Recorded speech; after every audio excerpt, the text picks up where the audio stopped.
الحمد للہ رب العالمین والصلاة والسلام علی سید الانبیاء والمرسلین اما بعد فاعوذ باللہ من الشیطان الرجیم بسم اللہ الرحمن الرحیم وَلَقَدْ أَرْسَلْنَا إِلَى ثَمُودَ أَخَاهُمْ صَالِحًا أَنِ اعْبُدُوا اللَّهَ فَإِذَا هُمْ فَرِيقَانِ يَخْتَصِمُونَ صدق اللہ العظیم۔ یہاں سے حضرت صالح علیہ السلام اور آپ کی جو قوم سمود ہے اس کا پھر ذکر آیا ہے۔ اس سے پہلے سورہ الاعراف میں بھی اس کا کافی تفصیل سے ذکر ہوا تھا۔ اور بے شک وَلَقَدْ أَرْسَلْنَا، اور بے شک ہم نے بھیجا، إِلَى ثمود، قوم سمود کی طرف، أَخَاهُمْ، ان کے ہم قوم، انہی کی قوم میں سے، صالحاً، حضرت صالح علیہ السلام کو، أَنِ اعْبُدُوا اللَّهَ، کہ اللہ کو پوجو، اللہ کی عبادت کرو۔ فَإِذَا هُمْ فَرِيقَانِ يَخْتَصِمُونَ، تو جبھی وہ دو گروہ ہو گئے اور جھگڑا کرتے، یعنی باہم ایک دوسرے سے جھگڑا کر رہے تھے، دو گروہ ہو گئے اس بات میں جب یہ پیغام دیا گیا کہ اللہ کی عبادت کرو، تو دو گروہ ہو گئے۔ کچھ وہ تھے جنہوں نے اس پیغام کو قبول کر لیا، اور کچھ وہ تھے جنہوں نے اس کا انکار کیا، کفر کیا۔ قال یا قوم لما تستعجلون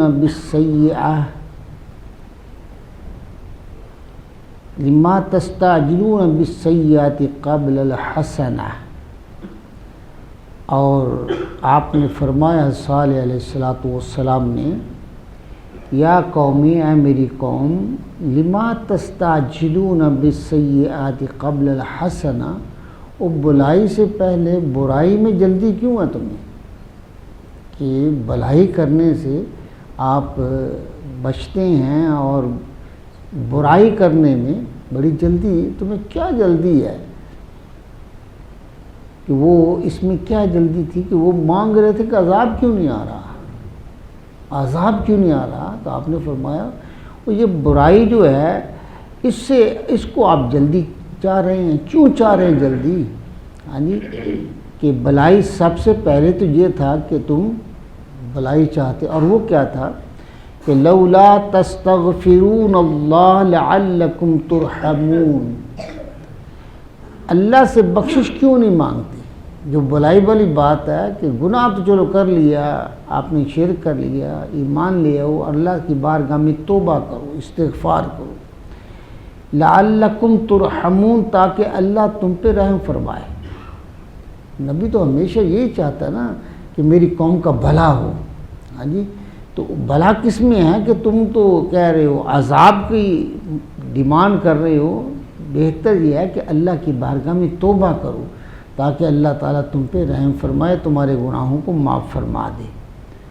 قالوا طیرنا بک وبمن معک، تو انہوں نے کہا کہ یہ برا شگون لیا، ہم نے برا شگون لیا ہے بکا، آپ کی ذات سے، ومن معک، اور جو آپ پر ایمان لے کے آئے ہیں، آپ کے ساتھی ہیں، ان سے۔ تو وہ بڑی بیوقوف قوم تھی کہ بدشگونی لینا اسلام میں تو ویسے منع ہے، حضور علیہ السلام نے سختی سے منع کیا ہے۔ بدشگونی کو ایک حدیث پاک میں شرک قرار دیا ہے، اور توکل کے خلاف، یہ جو ہم کہہ دیتے ہیں، تو وہ کیا کرتے تھے کہ یہ عربوں میں بھی ایسی تھا کہ جب کہیں کام کے لیے جانا ہوتا تو پرندے کو اڑاتے، اگر پرندہ دائیں طرف اڑ جاتا تو وہ کہتے نہیں اس کام میں برکت ہے، اگر بائیں طرف اڑ جاتا تو واپس آ جاتے۔ یہ نحوست اگر کام کے لیے، تو اس طرح کی جس طرح کہ ہمارے ہاں بھی ایسا ہے. ہاں جی. اور حضور صلی اللہ علیہ وسلم یہ دیکھا آپ نے کبھی وہ اس طرح لکیریں مار کے بھی فائل نکالتے ہیں. ہاں جی. اور پرندوں سے فائلیں نکالتے ہیں. حضور نے اس سے سختی سے منع کیا ہے. اور یہ ہم بھی بعض لوگوں کے بارے میں یہ کہ او متھے لگا سی آج خیر نہیں یہ کہہ دیتے ہیں. یہ کہتے ہیں یہ انتہائی گناہ ہے. اس کو شرک کے مشابہ قرار دیا. یہ بری بات ہے. اللہ پہ توکل کیا کرو, کسی سے بدشگونی نہ لیا کرو. یہ انتہائی برا فعل ہے. اللہ کے رسول نے اس کو ناپسند کیا ہے. یہ اسی کے بارے میں ہے. وہ کہہ رہے تھے کہ یہ طیر نہیں ہے, اصل میں طائر یہ پرندے کو کہتے ہیں. تو وہ پرندے نہیں اڑاتے تھے, تو بدشگونی کا نام ہی قرآن نے یہ رکھ دیا ہے. ہاں جی. یہ طیر نہ. قال طائرکم عند اللہ بل انتم قوم تفتنون. فرمایا صلی اللہ علیہ وسلم نے کہ یہ تمہاری بدشگونی جو ہے, ہاں جی, یہ اللہ کے پاس ہے. تمہاری بدشگونی, یہ جو تم بدشگونی لے رہے ہو نا, یہ اللہ کے ہاں لکھی جا چکی ہے. یہ اللہ کے ہاں اس کی تقدیر میں لکھی ہوئی ہے. بل انتم قوم تفتنون, بلکہ تم لوگ فتنے میں پڑے ہوئے ہو. یہ تم فتنہ پرور لوگ ہو. یہ فتنہ ہے کہ تم اللہ کے پیغام کو نہیں مان رہے اور اس کے رسول کو جھٹلا رہے ہو. ہاں جی. وَقَانَ فِي الْمَدِينَةِ تِسْعَةُ رَهْطٍ يُفْسِدُونَ فِي الْأَرْضِ وَلَا يُصْلِحُونَ. اور شہر کے اندر 9 شخص تھے. تسعۃ رہط, یہ رہط کا لفظ جو ہے یہ 3 سے 10 تک یا 7 سے 10 تک کے لیے بولا جاتا ہے. یہ وہ لوگ جو تھے وہ 9 تھے اور یہ گروہ تھے. ان کے 9 سردار تھے, ان کے آگے بیٹے تھے. انہوں نے اپنے اپنے گروہ بنا رکھے تھے. یعنی ہر ایک کے ساتھ کو تقریباً 10 کے لوگ موجود تھے. یہ ان کے بارے میں آتا ہے کہ وہ یفسدون فی الارض, وہ زمین میں فساد پھیلاتے. ولا یصلحون, اور یہ جیسے جتھے, یہ ہمارے جو بڑے سردار لوگ قسم کے لوگ ہیں, انہوں نے بھی جتھے اسی طرح بنا رکھے ہیں نا. ہاں جی. اسی طرح سیاستدانوں نے جتھے بنا رکھے ہیں, آگے چمچے چھوڑے ہوتے ہیں. ہاں جی. جو بتہ لیتے ہیں, بتہ لینے والوں نے, اس طرح سے انہوں نے بھی یہ اس قسم کے جتھے بنا رکھے تھے اور وہ زمین کے اندر فساد کرتے تھے. ولا یصلحون, اور سنوارنا چاہتے تھے. یہ نہیں ہے کہ اصلاح کریں بلکہ فساد کرتے تھے. اور اللہ تعالیٰ کو میں نے پہلے بھی عرض کیا ہے کہ فساد فی الارض اللہ کو پسند نہیں ہے. یہ شخص زمین کے اوپر فساد پھیلائے گا, اللہ اس کو کبھی نہیں چھوڑے گا. ایک دن آئے گا, آپ اس کی حالت دیکھیں, اللہ تعالیٰ اس کو تباہ و برباد کر دے گا. اس سے بچنا چاہیے. فساد کیسے ہوتا ہے؟ آپ چغلی کریں گے فساد ہو جائے گا. ہاں جی. آپ ایک دوسرے مسلمان کو لڑانے کی کوشش کریں گے, فساد ہو جائے گا. ہاں جی. آپ ایک رشتہ دار کو دوسرے رشتہ دار سے ٹکرانے کے لیے, ہاں جی, کوشش کریں گے, یہ فساد ہے. ہاں جی. ایسا نہ کرو کہ آپ دوسروں کو کے لیے برا سوچ رہے ہیں, تو یہ اللہ دیکھ رہا ہے. اللہ کے لیے تمہیں تباہ و برباد کرنا یہ مشکل نہیں ہے. اس سے بچو. اللہ تعالی ہم سب کو اس سے محفوظ فرمائے. قالوا تقاسموا باللہ, اب آپس میں اللہ کی قسمیں کھا کر وہ بولے. یہ جتنے جتھے تھے نا کٹے ہوئے نا, انہوں نے قسمیں کھائی. لَنُبَيِّتَنَّهُ وَأَهْلُهُ, کہنے لگے کہ یہ بایت سے ہے. اس کا معنی ہوتا ہے رات کے وقت کو منصوبہ بنانا, کہ وہ رات کو کہنے حملہ کریں گے ہم, اور کن پر؟ صالح علیہ السلام پر اور ان کے اہل پر, اور ان کے اہل پر, ان کے گھر والوں پر رات کا منصوبہ بنایا انہوں نے حملہ کرنے کا. ثم لَنَقُولَنَّ لِوَلِيِّهِ مَا شَهِدْنَا مَهْلِكَ أَهْلِهِ وَإِنَّا لَصَادِقُونَ.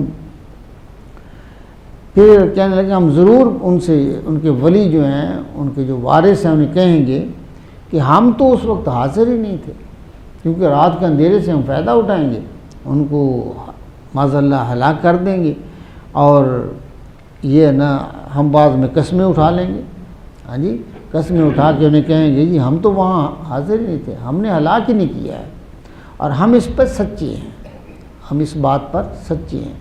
اور یہ بات کب تھی کہ جب انہوں نے اونٹنی کی کونچوں کو کاٹ دیا، پہلے معجزہ طلب کیا، اور اللہ تعالیٰ نے اپنی قدرت سے نبی علیہ السلام کو وہ معجزہ دیا، جیسا کہ آپ نے پیچھے قرآن مجید کے مطالعہ میں دیکھا کہ کہنے لگے جی اونٹنی اس پہاڑ سے نکلے، ہاں جی، پھر وہ بچہ جنے، وہ دودھ دے، ہاں جی، ایسی ایسی حرکتیں۔ اور یہ بات جب اللہ تعالیٰ نے پوری کر دی تو اب ان کے پاس کوئی جواز رہ گیا تھا؟ اب تو پھر وہ انکار کرنے لگے، پھر کہا کہ یہ ناقۃ اللہ، اللہ کی اونٹنی ہے، اللہ کی نشانی ہے، اس کے بارے میں برا نہ سوچنا۔ تو انہوں نے اس کی کونچیں کاٹ دیں، ہاں جی، یہ انہوں نے اور ظلم کیا۔ اس کے بعد حضرت صالح علیہ السلام کہنے کہ 3 دن کے اندر آپ پر عذاب آ جائے گا۔ اب وہ کہنے لگے ہم پر تو جو عذاب آنا ہی آنا ہے، ہم 13 نہ پہلے کام کر لیں، ہاں جی۔ اب انہوں نے یہ گستاخی کا سوچا کہ نبی علیہ السلام کو ہم کیا کریں گے، ہلاک کریں گے، اور ان کی اہل کو، اور پھر کہنے لگے ہم قسمیں اٹھا لیں گے۔ یہ کون سی بات ہے کہ ہم نے ایسا کیا ہی نہیں ہے، ہاں جی، اور ہم وہاں حاضر نہیں تھے، اور اس پر ہم سچے ہیں۔ وَمَكَرُوا مَكْرًا وَمَكَرْنَا مَكْرًا وَهُمْ لَا يَشْعُرُونَ، انہوں نے اپنا سا مکر کیا، یہ مکر بنا رہے ہیں نا، ہاں جی، منصوبہ بنا رہے ہیں خفیہ طور پر۔ وَمَكَرْنَا مَكْرًا، اور ہم نے بھی اپنی خفیہ تدبیر فرما لی۔ اللہ فرماتا ہے وہ مکر کر رہے تھے، خفیہ طور پر میٹنگیں کر رہے تھے، ایسے کر لیں گے، ایسے کر لیں گے، ایسے کر لیں گے، ہاں جی۔ اللہ فرماتا ہے کہ میرے سے وہ پوشیدہ تو نہیں تھے، ہاں جی، وہ نبی سے الگ ہو کر ایسی باتیں کر، اللہ فرماتا ہے میں دیکھ رہا تھا، اور ہم بھی اپنی خفیہ تدبیر ہم نے بھی فرما لی تھی۔ اور وہ کیا تھی کہ جب وہ 9 لوگ گروہ لے کے حضرت صالح علیہ السلام کے گھر کے اندر داخل ہوئے تو اللہ نے فرشتے بھیج دیے، ان فرشتوں نے ان کو پتھر مار مار کر سب کو ہلاک کر دیا، سب کو ہلاک کر دیا تھا۔ اور اب کیا تھا کہ حضرت صالح علیہ السلام کے گھر کے اندر خون ہی خون ہے، وہ پتھر آتے دیکھتے تھے، مارنے والا انہیں نظر نہیں آتا تھا۔ اس طرح وہ تباہ ہو گئی، یہ 9 کے 9 گروہ تباہ و برباد ہو گئے۔ پھر ان کے پیچھے لوگ آئے جو ان کے قبائل کے تھے، یہ ہمارا خون، ادھر سے حضرت صالح علیہ السلام کی قوم بھی نکل آئی۔ انہوں نے کہا کہ صالح علیہ السلام، آپ نے فرمایا میں نے تو ایسا نہیں کیا، میں نے تو یہ نہیں کیا، میں نے ہلاک نہیں کیا، واللہ عالم یہ کیا ہوا ہے، اللہ بہتر جانتا ہے۔ پھر فیصلہ یہ ہوا، پر 2 دن تو رہ گئے ہیں، تو گزر چکا ہے، 1-2 دن کی بات ہے، آپ انتظار کریں، اگر آپ پر عذاب آ گیا تو یہ سچے، اگر نہ آیا تو پھر ہم بھی ان سے الگ ہو جائیں گے۔ ان کے قبیلے والے لوگ کہنے لگے ہم بھی الگ ہو جائیں گے، تو آپ ذرا صبر کر لیں۔ تو یہ تھا وہ تدبیر جو اللہ نے فرمائی، ہاں جی، وہ مارنا چاہتے تھے، اللہ نے بچا لیا، ہاں جی، اور وہ غافر ہے۔ فانظر کیف کان عاقبۃ مکرہم انا دمرناہم وقومہم اجمعین، تو دیکھو کیسا انجام ہوا ان کے مکر کا، ان کے مکر کا کیسا انجام ہوا کہ ہم نے ہلاک کر دیا انہیں بھی اور ان کی ساری قوم کو، آپ کی ساری قوم کو ہلاک کر دیا گیا تھا سوائے وہ جو کو ایمان لے کیا۔ تو یہ حضرت جبرائیل علیہ السلام نے ایک چیخ ماری جس سے زلزلہ پیدا ہوا، اور ان کے جو گھر ہیں وہ سب کچھ تباہ و برباد ہو گیا، اور سب جو جتنی قوم تھی ساری کی ساری تباہ و برباد ہو گئی۔ فَتِلْكَ بُيُوتُهُمْ خَاوِيَةٌ بِمَا ظَلَمُوا إِنَّ فِي ذَلِكَ لَآيَةً لِقَوْمٍ يَعْلَمُونَ۔ اور تو یہ ہیں ان کے گھر گرے ہوئے، تباہ و برباد شدہ، یہ ان کے گھر ہیں، بما ظلموا، بدلے اس کے جو انہوں نے ظلم کیا تھا۔ ان کا ظلم کا بدلہ کیا ہوا کہ ان کے گھر تباہ و برباد ہو گئے اور ساری قوم تباہ ہو کے رہ گئی۔ حضور علیہ الصلوۃ والسلام جب اس بستی سے غزوہ تبوک کے لیے گئے نا، گزرے، حضور نے ارشاد فرمایا صحابہ یہاں اللہ کا آج بھی غضب نازل ہو رہا ہے، آج بھی غضب ہو رہا ہے، تو یہاں سے گزرنا ہے تو روتے ہوئے گزریے، اللہ سے استغفار کرتے ہوئے، ہاں جی، اور تیزی سے گزر جائیں۔ اس بستی میں آج بھی اللہ کا عذاب نازل ہوا، یہ حال ہے۔ فرمائے ان فی ذالک لآیۃ لقوم یعلمون، تو جاننے والے قوم کے لیے اس میں نشانیاں ہیں۔ وَأَنْجَيْنَا الَّذِينَ آمَنُوا وَكَانُوا يَتَّقُونَ، اللہ فرماتا ہے ہم نے نجات عطا فرمائی انہیں جنہوں نے جو ایمان لے کے آئے تھے، مومن کو ہم نے نجات دی، وَكَانُوا يَتَّقُونَ، اور جو اللہ سے ڈرتے تھے، ڈرنے والے مومنوں کو اللہ تعالیٰ نے نجات عطا فرمائی۔ اللہ تعالیٰ سے دعا ہے اللہ تعالیٰ ہم سب کو علم و عمل کی توفیق عطا فرمائے۔ وآخر دعوانا ان الحمد للہ رب العالمین، الحمد للہ رب العالمین، والصلاة والسلام علی سید الانبیاء والمرسلین۔